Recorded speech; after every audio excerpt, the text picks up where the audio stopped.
Wiseman Mortuary. Camellia Washington. Camellia Ariel Washington, an infant, earned her angel wings on Friday, May 25th, 2018 at Cape Fear Valley Medical Center. No services are planned at this time. Services are entrusted to Rogers and Brees Funeral Home. Danella McCoy, Rayford. Danella McCoy, 71 of Rayford. Died May 26, 2018. The funeral was Saturday at 2 p.m. Word of Life Temple, Rayford. Purcell Funeral Home, Laurinburg. Helen Hayes Huggins, Laura Hill. Helen Hayes Huggins, 87 of Laura Hill, died Tuesday, May 29. Funeral was Wednesday, 3 p.m. Laura Hill Baptist Church. And the borough, let's see, that's Richard Bowles funeral service. That's it. Oh, wow. Okay, Billy Graham. Pray for friends who think being right and wrong is subjective. My friend says there isn't such a thing as right and wrong, and what's wrong for one person may be right for someone else. I've told him what the Bible says, but he just laughs and says that's out of date. How can I convince him that he needs to take God seriously? It's hard to convince someone like this that they're wrong because they simply don't want to believe it. Instead, they'll do everything they can to hold on to their position, no matter what you say or what God says in His Word. Why is this? I don't know your friend, of course, but people like this are determined to be free to do anything they want to do. In other words, if they can convince themselves that there is no such thing as right or wrong, they can live without worrying about God or His moral standards.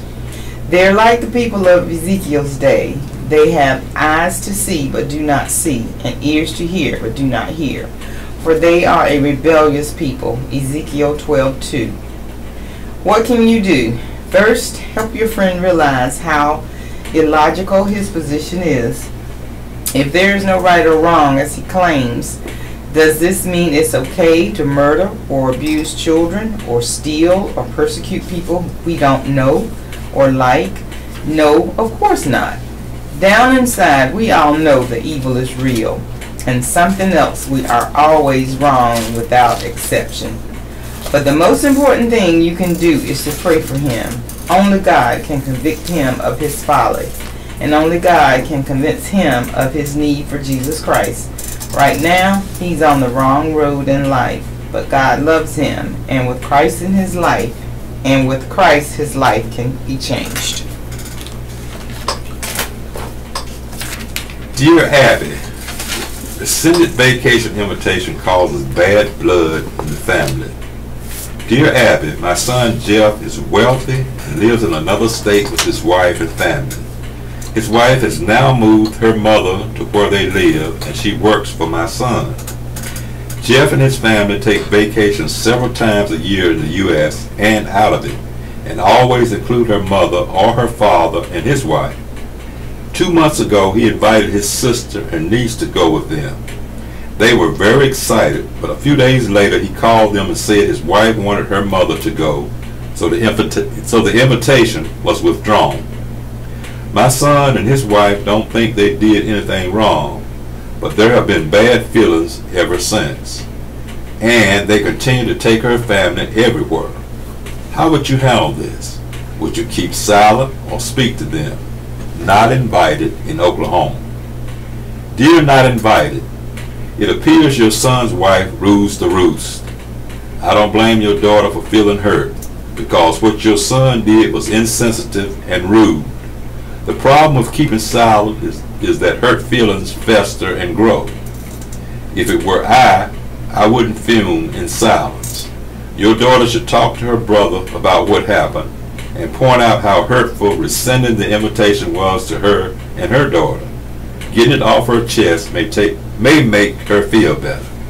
Readers can write to Dear Abby at dearabby.com or P.O. Box 69440, Los Angeles, California, 90069.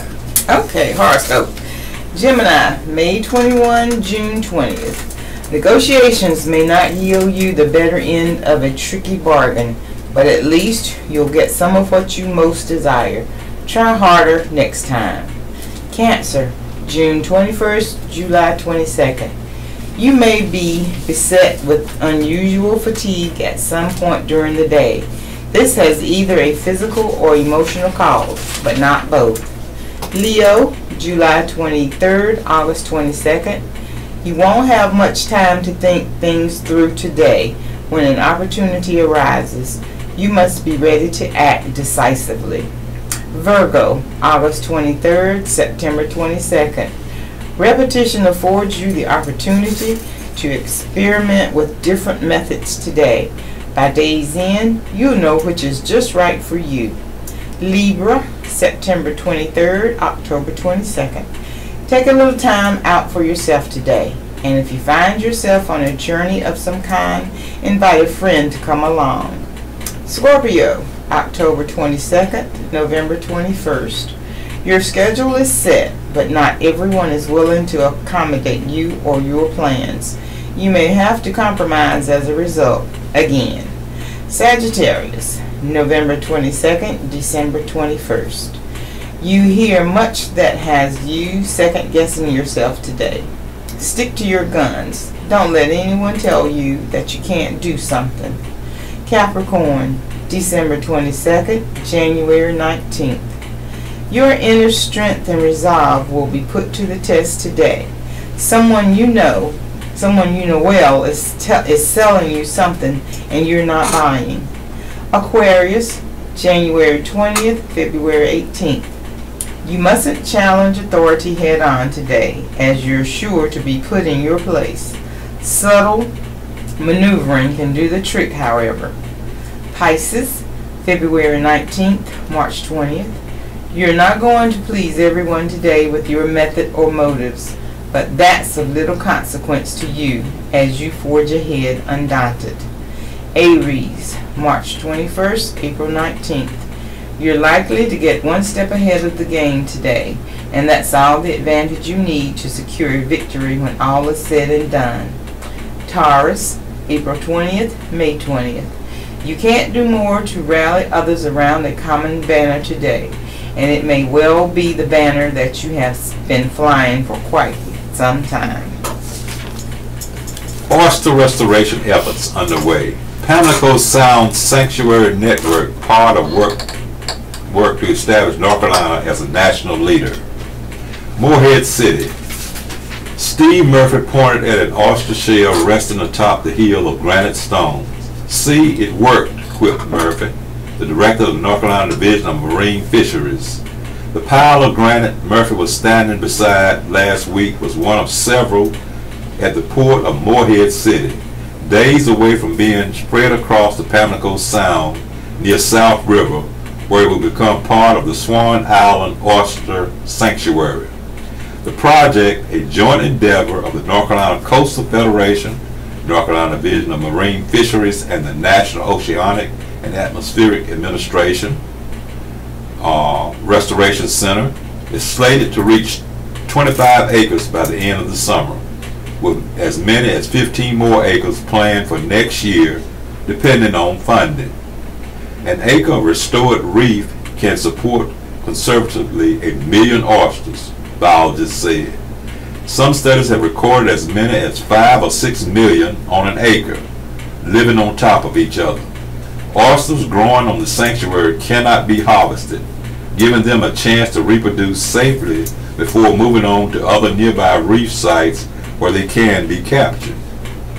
We're giving them a good chunk of area to be able to stay and not be harvested and just give them time, said Caitlin D.A., a Division of Marine Fisheries biologist.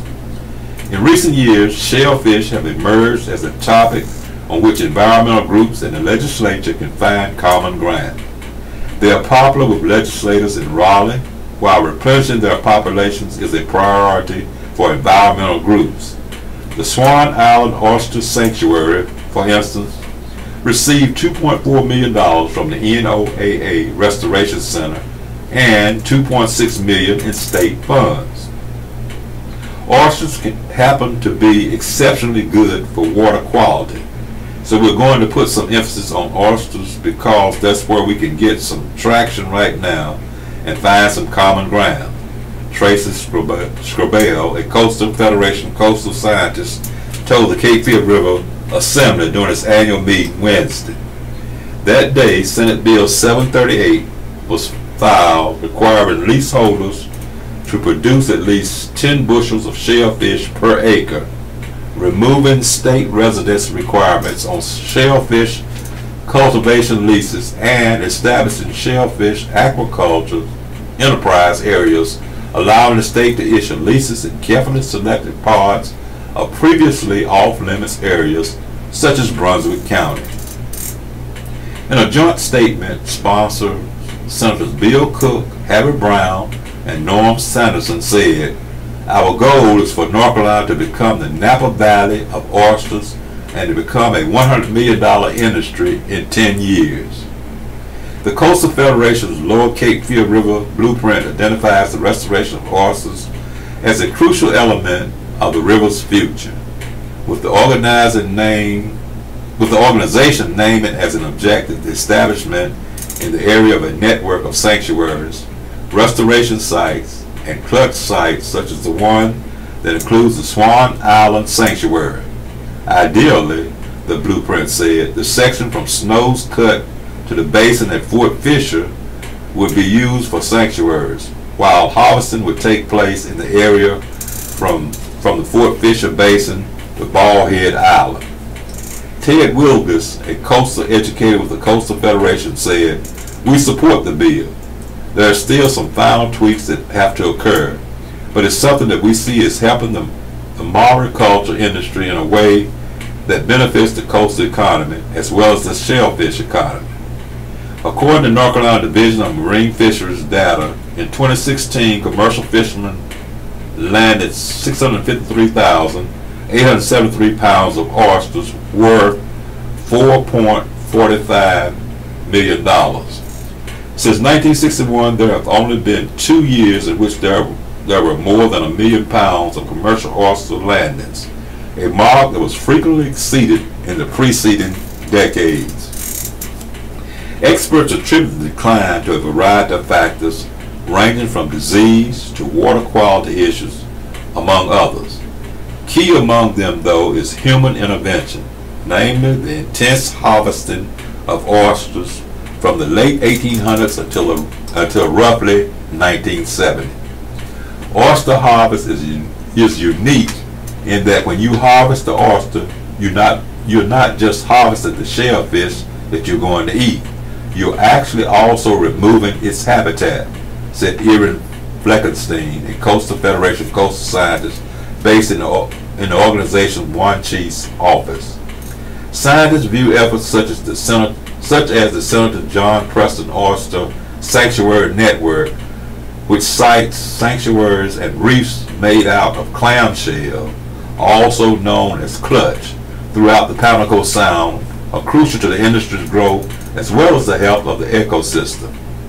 Ken Riley, a NOAA Habitat Conservation Division fishery biologist based at the agency's Beaufort office, said, "The oysters become this complex three-dimensional structure on the bottom that fish and vertebrates all utilize. They all aggregate and come to that habitat to grow, to eat, to seek refuge."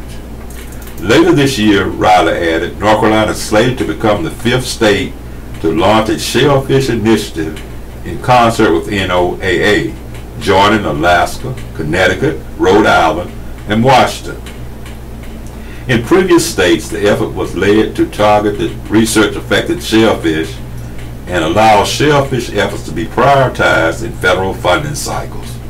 The Washington Shellfish Initiative, for instance, has resulted in a native shellfish hatchery that produces young shellfish for restoration projects and the Washington Ocean Acidification Center, which allows the state to forecast acidification in the region. It's a major focus on both oyster restoration as well as oyster aquaculture. There is a tremendous opportunity to grow for North Carolina, Riley said. Okay. Chapel Hill. UNC Chapel Hill's Board of Trustees has voted to revoke an honorary degree awarded in 2003 to Bill Cosby, who was convicted recently in a sexual assault case. A majority of the board voted by mail ballot to revoke the degree. The mail ballot was approved without discussion as a part of the board's consent agenda. Chancellor Carol Focht had recommended the revocation, saying, "This is the first known time that the university has taken steps to rescind an honorary degree, and we do not take this action lightly. In this case, Cosby's acts were so counter to our campus values that this prestigious honor is no longer appropriate." Cosby was convicted in April in a retrial of a case in which an employee of Temple University says she was drugged and assaulted by Cosby in 2004. Dozens of women have accused him of sexual misconduct or assault. The conviction prompted several universities to revoke degrees given to Cosby, including Temple, Carnegie Mellon, Johns Hopkins, Notre Dame, and Boston College. NCA&T State University boards acted quickly to revoke a degree awarded to the comedian in 2008. Puerto Rico grid teetering despite $3.8 billion repairs. The Associated Press, Cane Alto, Puerto Rico, after months of darkness and stifling heat, Noah Pagan was overjoyed when power line workers arrived to restore electricity to his home deep in the lush green mountains of western Puerto Rico. But, to his dismay, instead of raising a power pole toppled by Hurricane Maria, the federal contractors bolted the new 220-volt line to the narrow trunk of a breadfruit tree, a safety code violation virtually guaranteed to leave Pagan and his neighbors blacked out in a future hurricane. I asked the contractors if they were going to connect the cable to the post, and they just didn't answer, said Pagan, a 23-year-old garage worker. After an 8-month, $3.8 billion federal effort to try to end the longest blackout in United States history, officials say Puerto Rico's Public Electrical Authority, the nation's largest, is almost certain to collapse again when the next hurricane hits this island of 3.3 million people. It's a highly fragile and vulnerable system that really could suffer worse damage than it suffered with Maria in the face of another natural catastrophe. Puerto Rican Governor Ricardo Rossello said, "Another weather disaster is increasingly likely as warmer seas turbocharge the strongest hurricanes into even more powerful and wetter storms. Federal forecasters say there is a 75% likelihood that the 2018 Atlantic hurricane season, which begins Friday, will produce between 5 and 9 hurricanes.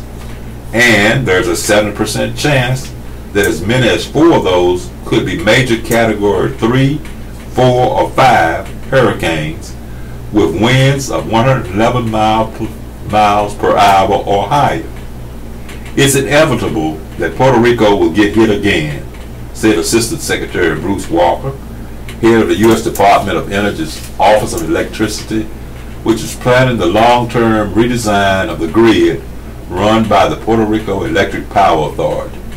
Despite the billions plowed into the grid since Maria hit on September 20, 2017, Puerto Rican officials warned that it could take far less than a Category 4 storm like Maria to cause a blackout like the one that persists today. With some 11,820 homes and businesses still without power. "The grid is there, but the grid isn't there. It's teetering," said Hector Pesquero, Puerto Rico's Commissioner of Public Safety. "Even if it's a Category 1, it is in such a state that I think we're going to lose power. I don't know for how long." Federal officials and Puerto Rican leaders blame decades of mismanagement that left the island's power authority more than $9 billion in debt after declaring bankruptcy last year. Expensive projects were launched, then canceled. Politicians approved cheap power for well-connected corporations. By the time Maria hit, Wooden power poles were rotted, transmission towers had rusted through, and overgrown trees menaced thousands of miles of power lines. In many places across Puerto Rico, federal emergency funds allocated in the aftermath of the disaster made up for years of neglected maintenance. Replacing decaying infrastructure with tens of thousands of new poles and hundreds of miles of power lines rushed from the U.S. mainland at a steep premium. But in other areas, crews without adequate supplies patched together damaged poles and power lines in a desperate push to restore power. In the western highlands, power cables were spliced together and woven haphazardly through trees in blatant violation of the basic safety codes. In Pagan's town of Cane Alto, at least one other location, trees were used as makeshift power poles in the absence of proper equipment. We patched things up, we worked with the little materials that was available, and we recycled materials. We took the 1,000 feet of wire that was on the ground and we strung it up in another area, one power authority worker said, speaking on conditions of anonymity for fear of retaliation from management. We took the post that had fallen over or broken and we put it up somewhere else. A lot of the work is defective. Fredison Martinez, Vice President of the Power Authority Workers Union, said he estimates that roughly 10% to 15% of the repair work done over the last 8 months did not meet basic quality standards. The logistics were terrible. I give it an F, he said. Things need to be fixed. Wow. Okay. Wilmington. With just over a month left in the 2017-18 fiscal year, just 2 film projects have taken a bite out of the state's film grant program over the past 11 months.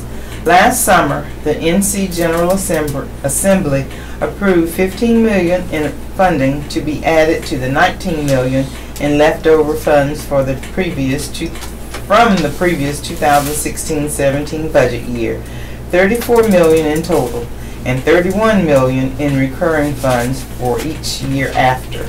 The sunset date of January 1st, 2020 was also struck down to make the program open-ended.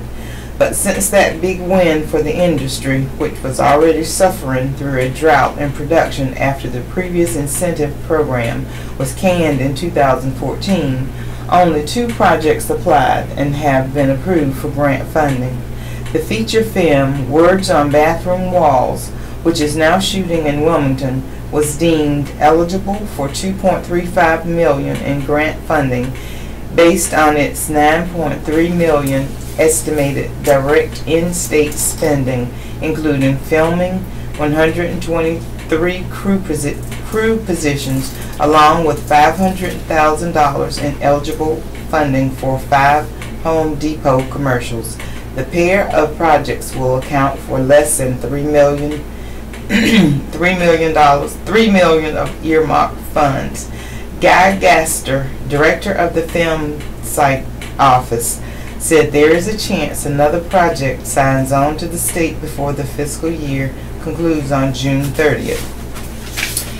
In the event no other projects apply and are approved, the remaining $31 million would roll over and be added to next year's $31 million, for a total of $62 million in available funds in 2018-19. Despite the available pot of money, it might be the state's restriction on the program that continue to be barrier for projects.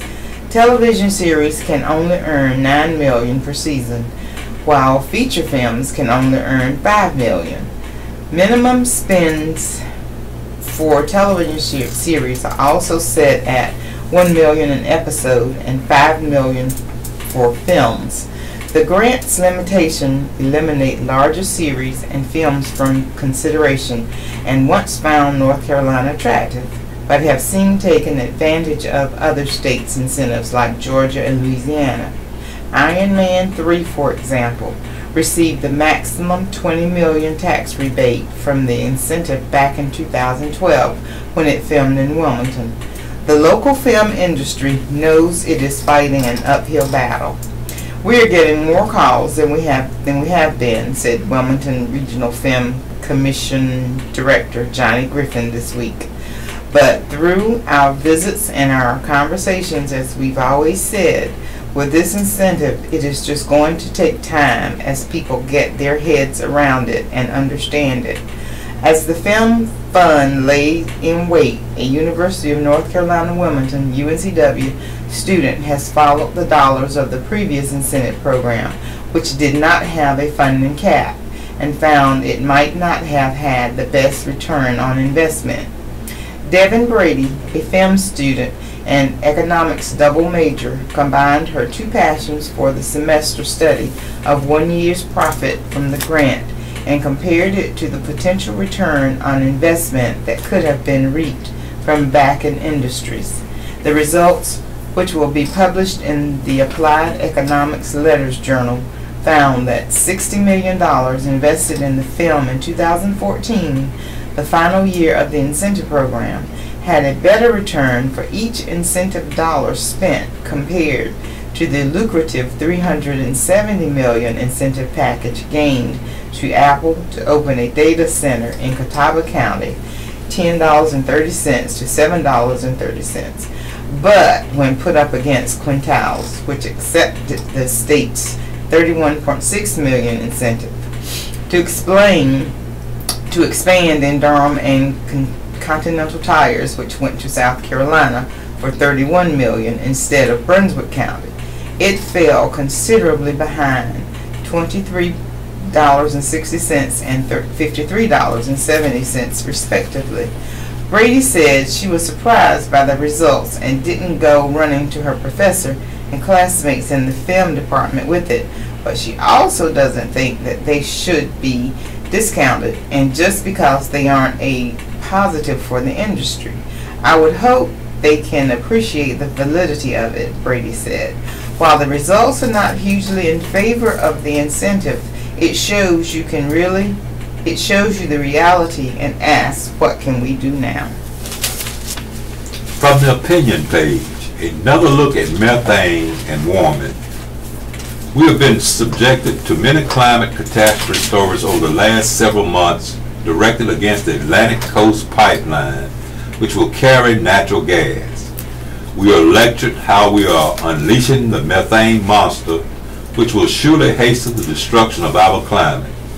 This tactic is understandable. Environmental zealots, having their horror stories of the evils of fracking repeatedly disproved, have shifted their catastrophic prophecies with a very well-financed campaign against the pipelines that carry the gas fracking provides.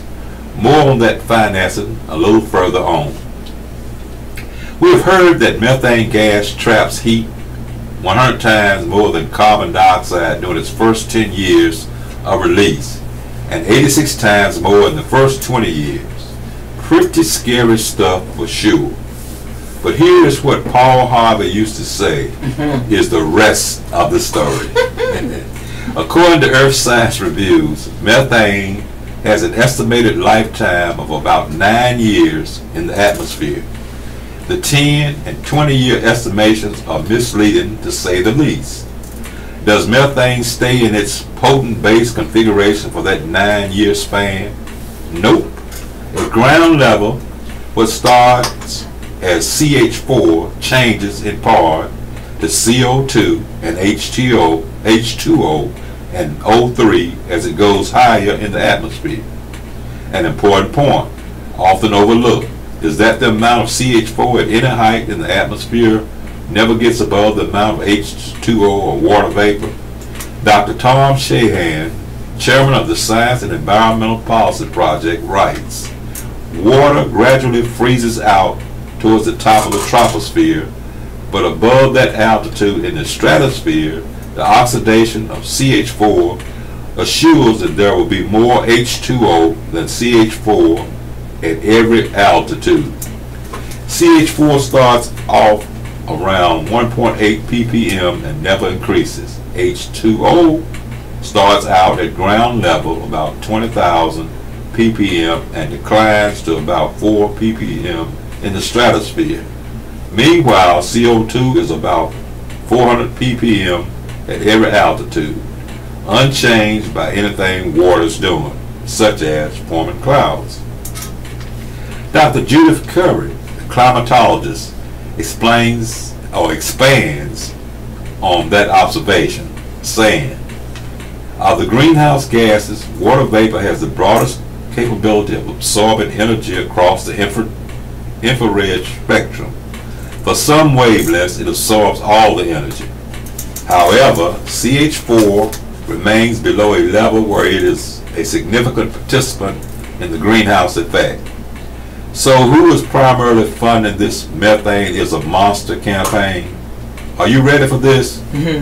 According to research by Paul Drisson, the Russians are funneling tens of millions of US dollars into the coffers of leading anti-carbon environmental groups such as the Natural Resources Defense Council, Climate Action Network, League of Conservation Voters, Center for American Progress, Progressive Policy Institute, Food and Water Watch, Sierra Club, and others.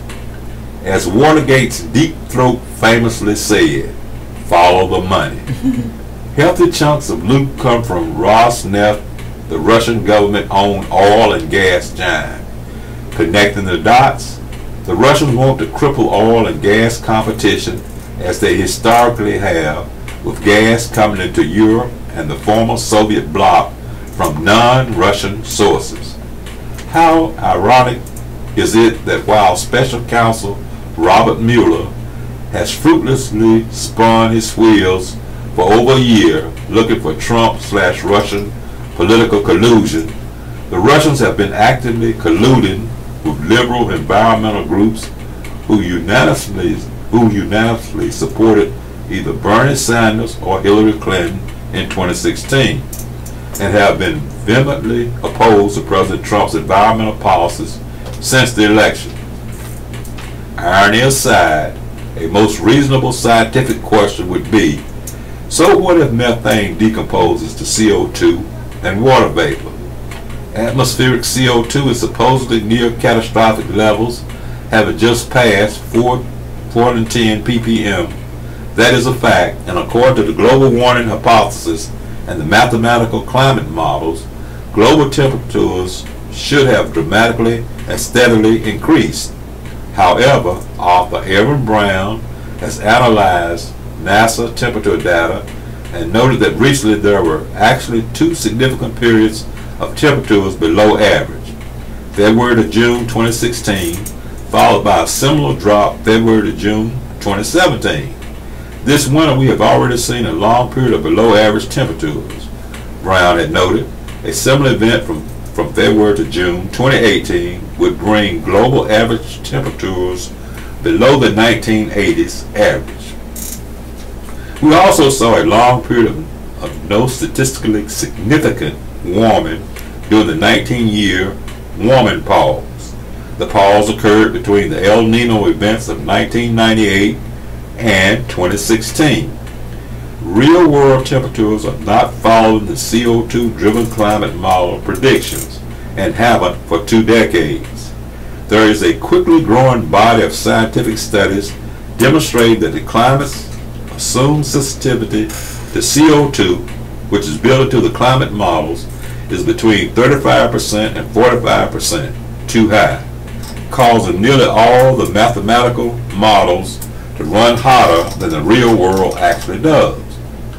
If the hypothesis of a climate that is highly sensitive to increases in CO2 and methane has been shown to be incorrect over 20 plus years of actual observations, shouldn't the conclusion be the climate is far too complex to be driven and predicted by only one variable, as the fearmongers in the science is settled crowd tell us?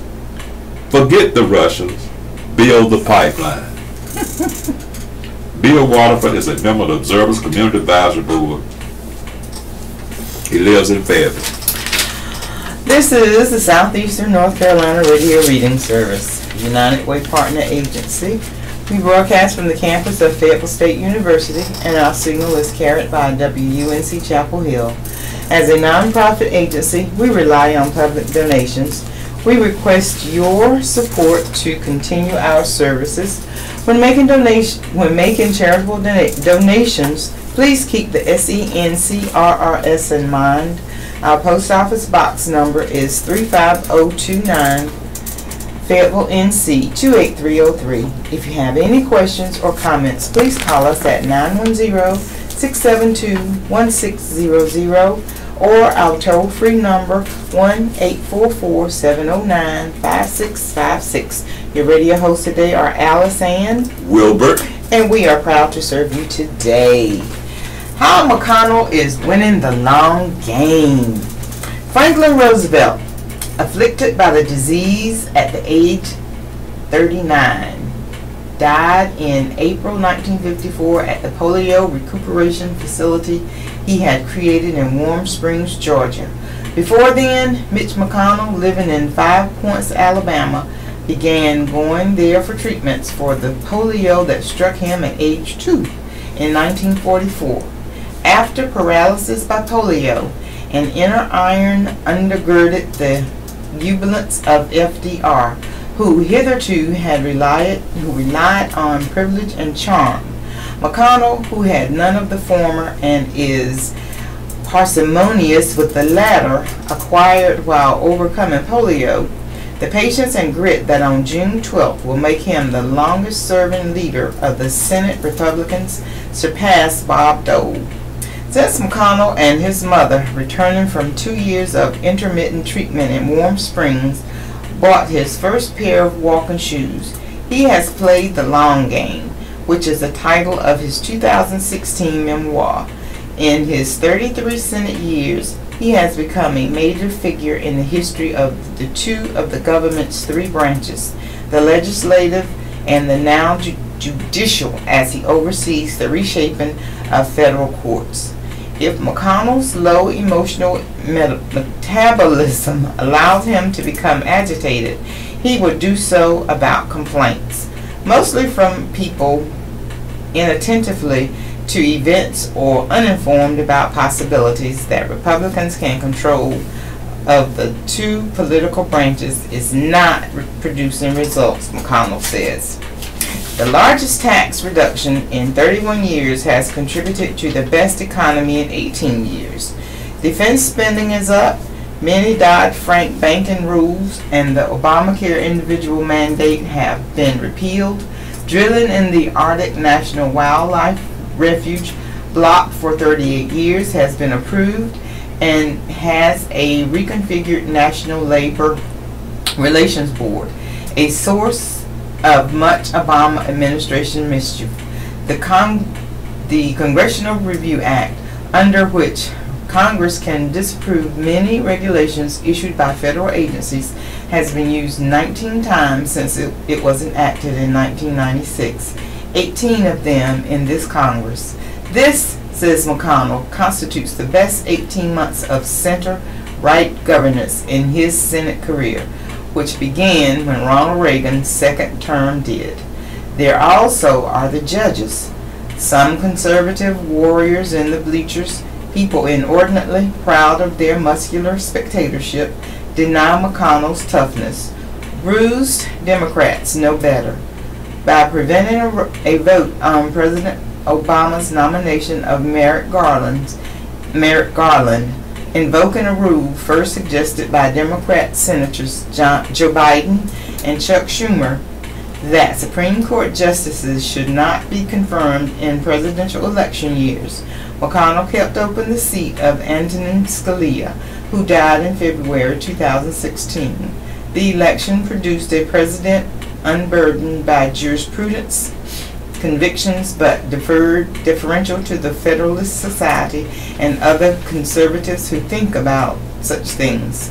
Furthermore, the White House Counsel's Office, which oversees judicial nominations, is an island of professionalism attached to a seedy carnival. To reshape the Circuit Courts of Appeal of 179 authorized positions, 21 have been filled in 18 months, and there are 14 current or unannounced vacancies. McConnell ended requiring a supermajority to stop filibusters of Supreme Court nominees. Filibusters had always been possible, but were never practiced. Not even McConnell notes. During the ferocious fight over the nominations of now Justice Clarence Thomas, this nomination went to the Senate floor without the Judiciary Committee's recommendation and barely passed 52-48, but was not filibustered. To prevent Republicans from reciprocating with filibusters against Obama's packing by enlargement of the nation's second most important court, the U.S. Court of Appeals for the D.C. Circuit, Democrats changed Senate rules to bar filibusters of judicial nominees other than those for the Supreme Court. McConnell removed that pointless exemption to make possible the confirmation of Neil Gorsuch. McConnell is amenable to ending filibusters of nominations to executive and judicial positions. The Senate, he says, is in the personnel business. But without filibusters of legislation, he says the nation might have socialized medicine, guaranteed government jobs, card check workplace unionization, a ban on right-to-work laws, and other afflictions. He notes that since popular elections of senators began in 1914, Republicans have never had more than 60 senators, and in the last 100 years, Democrats have simultaneously held the presidency, the House, and the Senate for 34 years, Republicans for only 20. Almost 30 years after the end of his presidency, Ronald Reagan still shapes events because of his nomination of Justice Anthony Kennedy, who often had been 20% of a court majority. 3 decades from now, McConnell will be shaping the nation through judges who today are in their 40s, some of whom might be destined to be Neil Gorsuch's colleagues. This is the long game. The real immigration story of the opinion section. As the immigration debate hit another low last week, I received the news that my favorite immigrant died, my father-in-law, Paul Guevara. I don't want to politicize Paul's story too much, or really at all. For me, the man wasn't a talking point, he was a hero. Still, one of the things about today's immigration debate that breaks my heart is how both sides have lost the plot. There are legitimate policy arguments on all sides, but the story of immigration is getting slaughtered in the crossfire. Consider my father-in-law, born Vladimir Guevara in 1931 in the then Czechoslovakian, today just Slovakian, village of Brezov, Pod, Bratno. Vlad grew up fast. When he was 7, the Germans invaded. When he was 13, his father died. The same year, the Red Army moved in. He saw things then he didn't like to talk about. In 10th grade, he was expelled for questioning communist doctrine in class. In his day, it was the teachers who were snowflakes. Expulsion slammed the door on any future he might have had at home. So in 1948, he swam the Danube by moonlight to escape the communists.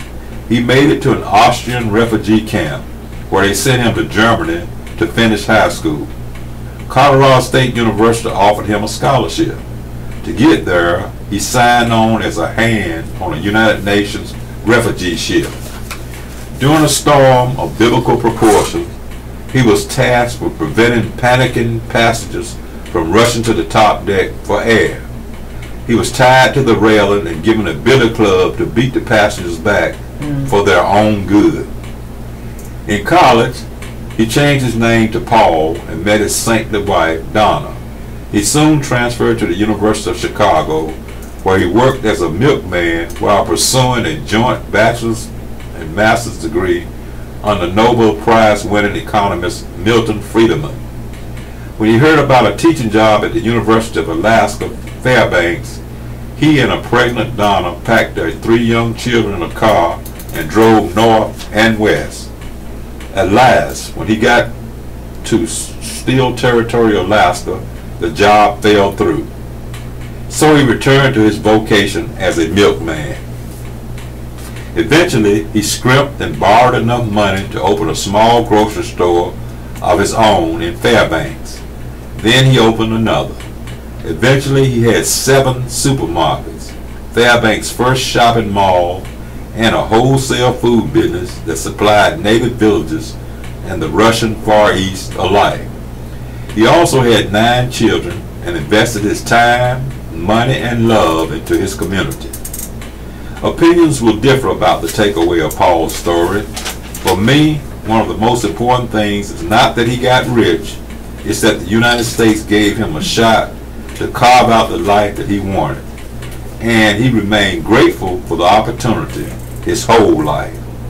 Peter Scram, another immigrant, a scholar and friend, who passed away not long ago, often told the story of his family's escape from Hungary after the failed 1958 uprising. "We are going to America," Peter's father told him. "Why America?" Peter prodded. "Because, son, we were born Americans, but in the wrong place." Today, the conversation about immigration is so toxic, in part because we poisonously disagree about what it means to be an American. Thanks to the identity politics of the left and the right, immigrants are increasingly cast either as imported victims ready-made to join the coalition of the oppressed or invading takers, rapists, and even animals. If White House advisor Stephen Miller has his way, the children of immigrants would be seen as a terrorism threat, which might explain why the Trump administration is snatching babies from their mothers at the border. Of course, there is a kernel of truth to both sides, offer shouting points on immigrants, but they crowd out the greater truth. Most immigrants, even those who are in the country illegally, aren't animalistic members of MS-13, nor are they eager to be props for the latest campus debate about intersectionality. Neither victims nor villains. They are human beings desperate to make the most of the American dream as they see it. That's the immigration story in America. People leaving or fleeing the places of their birth for the freedom to try their best. No party owns that story, but each can abandon it. Jonah Goldberg is an editor-at-large of National Review. Opinion. Kimura's new approach to Gen X about survival.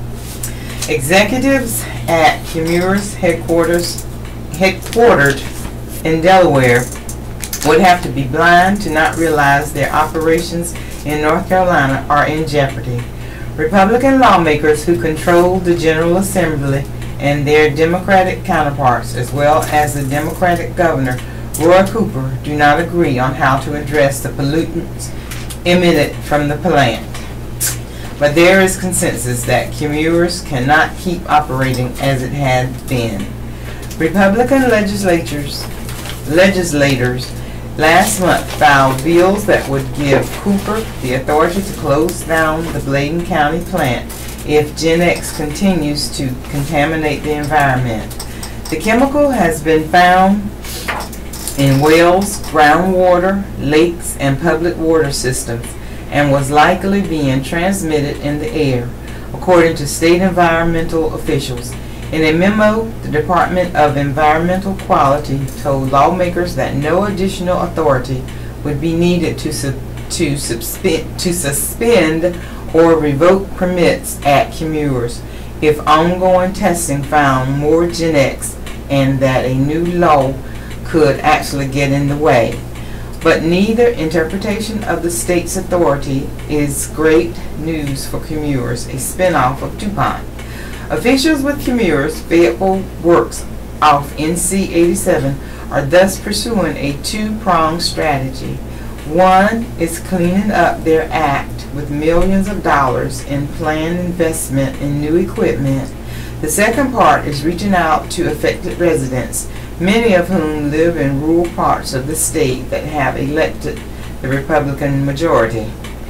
Kimura said in May it intended to install a thermal oxidizer and other technology by 2019 or 2020, moves it said would eliminate 99% of air emissions of Gen X and related compounds. It is not known whether Gen X is harmful to humans. It has been found to cause cancer in lab animals. Meanwhile, this week, Kimura said it had installed in 2 locations at the plant carbon absorption bed technology, which it says will reduce emissions by close to 30%. Additional upgrades will bump that to 40%, the company said. Kimura expects its investments to control Gen X to top $100 million. Fayetteville Works plant manager Brian Long, in his first interview with the Fayetteville Obsever since he assumed the job in February, encouraged residents to go to one of several community meetings where they can voice their concerns about Gen X and ask questions of company officials. The first town hall meeting will be June 12th at Faith Tabernacle Christian Center in St. Paul's, with a time to be announced. We expect many people, maybe hundreds, to heed Long's call. More than talking, we need to be listening, he told a reporter. Residents weighing in on Gen X is not new. State environmental regulators and others have held a series of community sessions, most recently in St. Paul's, where 20 of the 75 residents raised their hands when asked if they felt their health had been compromised by chemicals from Kimura's. Missing from those meetings has been anyone representing the plant. Long's comments suggest that the absent approach by Kimura's is a thing of the past. He made clear that the company's stance is that the plant is safe, citing what he called over a decade of study that shows Gen X is the amount in our environment from the plant site do not cause health problems for people living nearby. He added, "Watch us. I think over time we're going to earn that trust back, and we're going to work really hard at it." They have a ways to go. State regulators in recent court filings said the company lied for years about discharging Gen X in wastewater. State officials called the upgrades announced this week a good first step. We hope Kimura's recognizes as well that the upgrades are just that, step 1, to convince a skeptical public and a skeptical General Assembly that it means what it says. Letter to the Observer, Profit versus Gun Control. Although one recent school shooting was committed with a father's shotgun and handgun, how often do we hear of vulnerable, innocent victims being murdered with rapid-fire assault weapons? Hunting rifles and shotguns serve a useful purpose. Were it not for hunters, flowers, shrubbery, vegetable gardens, and food crops would be difficult, if not impossible, to raise. But an assault weapon would disintegrate a rabbit or squirrel and leave a deer too riddled with lead for consumption. Defense weapons serve a useful purpose in the trained hands of law-abiding citizens and especially law enforcement officers. No training is required to murder innocent victims with rapid-fire assault weapons. Skillful aiming is not necessary. Just point the weapon and fire a barrage of bullets at a group of innocent victims. Yet, there is an extremely profitable market for assault weapons here in our nation. Why? Preparation for the coming revolution? What revolution? The one gullible races are led to fear with clever rhetorical innuendo. The irony, mentally disturbed young white races can buy rapid-fire assault weapons because gullible white races create so lucrative a market that the assault weapons industry can make exorbitant campaign contributions. See the cycle? Hunting guns are useful. Defense weapons are necessary. Other than in military use, assault weapons are simply profitable. And monetary profit overrides public safety in corporate America. Now, doesn't it? RCC Jr. Lauenberg. Cheers and jeers. Cheers for sidewalks. Cheers to the city of Fayetteville for building sidewalks on both sides of Village Drive. This needs to happen all over Fayetteville. The citizens want sidewalks and deserve them. Billy Williams, Fayetteville. Cheers for parents who vaccinate. Cheers to the parents who have gotten the required shots for their upcoming kindergarten or will use the summer months to get them done prior to the start of the school. Not only the health department but the local pharmacies provide shots, and those with a minute clinic can get the required physicals done. Maureen Mercer, Fayetteville. This concludes our reading of the Fayetteville Observer. Your radio hosts have been Alice and Wilbert. At 4 p.m. you can hear Off the Bookshelf. Additionally, you will hear a rebroadcast of today's Fayetteville Observer tonight at 9 p.m. We will now join the Raleigh Network for additional news of interest. Thank you for tuning us in. We've enjoyed being with you this morning. Have a wonderful day.